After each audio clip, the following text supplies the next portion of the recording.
और वो उस राइटर को कहता है कि तुम जाओ और गवर्नमेंट हिस्ट्री चेक करो, वहाँ पर तुम्हें वो कहानी मिल जाएगी। लेकिन वो राइटर थॉमस को कहता है कि मैंने वो रियल स्टोरी आपके मुंह से सुननी है, ना कि किसी गवर्नमेंट हिस्ट्री को चेक करना है। ये बात सुनकर थॉमस को राइटर पर गुस्सा आता है और वो उसे वहाँ से जाने के लिए कहता है। साथ साथ थॉमस ये भी कहता है कि मैं कुछ भी नहीं जानता।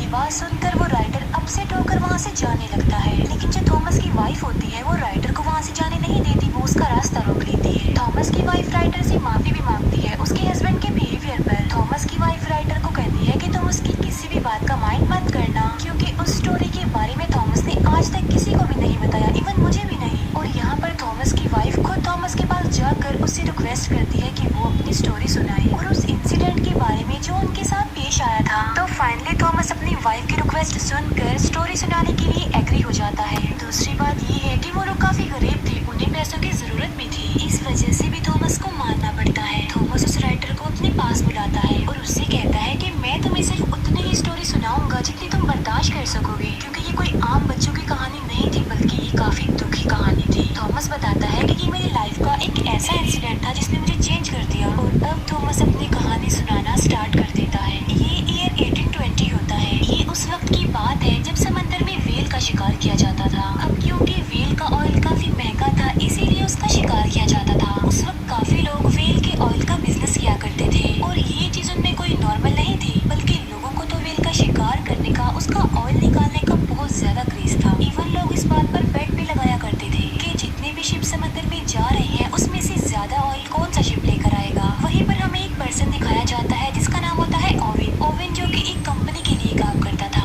ओवेन की एक वाइफ भी थी। इसका मतलब ये था कि वो अपनी लाइफ में बहुत खुश था। ओवेन जिस कंपनी के लिए काम किया करता था उनका काम भी ये था कि वो व्हेल्स का शिकार किया करते थे। जाहिर सी बात है ये कंपनी भी ऑयल हासिल करने के लिए ऐसा किया करती थी। ओवेन उस कंपनी के हेड से मिलता है। वो ओवेन को बताते हैं कि इस बार हम समंदर में व्हेल का शिकार करने के लिए अपना सबसे एक्सपेंसिव शिप भेजने वाले हैं। वो लोग ओवेन को कहते हैं कि उस शिप का ऑफिसर हम तुम्हें बनाकर भेजने वाले हैं। ये बात सुनकर ओवेन काफी अपसेट हो जाता है, क्योंकि इन लोगों ने ओवेन से प्रॉमिस किया था कि नेक्स्ट टाइम तुम ही कैप्टन बनोगे। लेकिन उन लोगों ने अपना वादा पूरा नहीं किया, क्योंकि वो तो कैप्टन किसी और को बना रहे थे और जिसको वो कैप्टन बनाना चाहते थे उसका नाम जॉर्ज था। जॉर्ज असल में कंपनी के एक ऑनर का बेटा था। इस बार भी कंपनी के वो हेड्स ओवेन से प्रॉमिस करते हैं कि हम नेक्स्ट टाइम तुम्हें ही कैप्टन बनाएंगे। अब क्योंकि ओवेन एक काबिल इंसान था, इसीलिए उसकी सैलरी बढ़ा दी जाती है और इसीलिए ओवेन उनकी ये बात मान लेता है और वो उन लोगों को कहता है कि मुझे रिटर्न फॉर्म में दोगे, नेक्स्ट टाइम तुम मुझे ही कैप्टन बनाओगे। फिर हम देखते हैं कि ओवेन अपने सफर पर जाने के लिए तैयारियां वगैरह कर रहा था।